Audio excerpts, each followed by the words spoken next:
15 जानेवारीला राज्यात होणाऱ्या महानगरपालिका निवडणुकींपूर्वी तिकीट वाटपावरून भाजपमध्ये तीव्र असंतोष बघायला मिळाला. बाहेरून आलेल्या अनेक उमेदवारांना तिकीट दिलं गेलं. पक्षातल्या स्थानिक कार्यकर्त्यांमध्ये यामुळे तीव्र नाराजी पसरली होती. इलेक्टिव्ह मेरिट हे भाजपच्या वरिष्ठ नेत्यांकडून देण्यात येणारं एकमेव आणि मोठं कारण असलं तरी सुद्धा कार्यकर्त्यांचा पक्ष म्हणून आजपर्यंत भाजपनं जो प्रचार केला त्याला इलेक्टिव्ह मेरिट हे कारण थोडं धक्का देणारं आहे. सोशल मीडियावर आपण अनेक तिकीट नाकारलेल्या उमेदवारांचे व्हिडिओ बघितलेच असतील.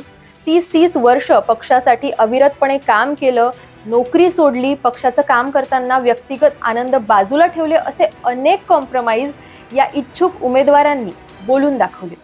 मात्र या सगळ्यात आयारामांना तिकीट देऊन निष्ठावंतांच्या निष्ठेला पक्षाकडूनच कॉम्प्रोमाइज करण्यात आलं असल्याचं आपण बघितलं. भाजपनं नांदेडमध्ये सर्वात जास्त 45 आयारामांना, त्यानंतर त्यापाठोपाठ सोलापूर, जालना इथं प्रत्येकी 30 उमेदवार, त्यानंतर पुण्यात 25 उमेदवार, नाशिकमध्ये 24 आयारामांना निवडणुकीचं तिकीट दिलं. नागपूरमध्ये तर उमेदवारी नाकारल्याच्या रागातून भाजपच्या 42 पदाधिकाऱ्यांनी सामूहिक राजीनामे दिले. नागपुरातच किसन गावंडे या उमेदवाराला घरात कोंडून दाराला लॉक लावून त्यांनी उमेदवारी अर्ज मागे घेऊ नये म्हणून त्यांचे समर्थक आक्रमक झाले होते. पण शेवटी त्यांना उमेदवारी अर्ज मागे घ्यावा लागलाच. राज्यात 66 पेक्षा अधिक जागी उमेदवारी अर्ज मागे घेतले गेले.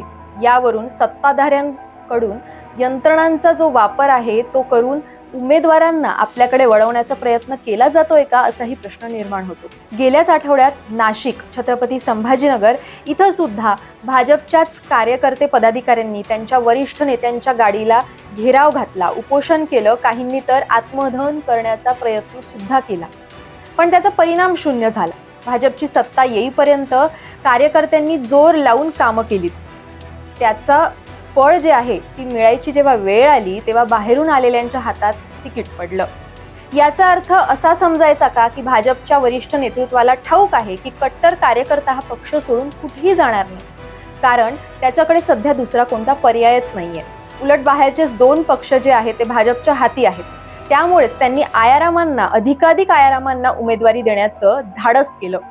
तुम्हाला या सगळ्याबद्दल काय वाटतं नक्की कमेंट करून कळवा.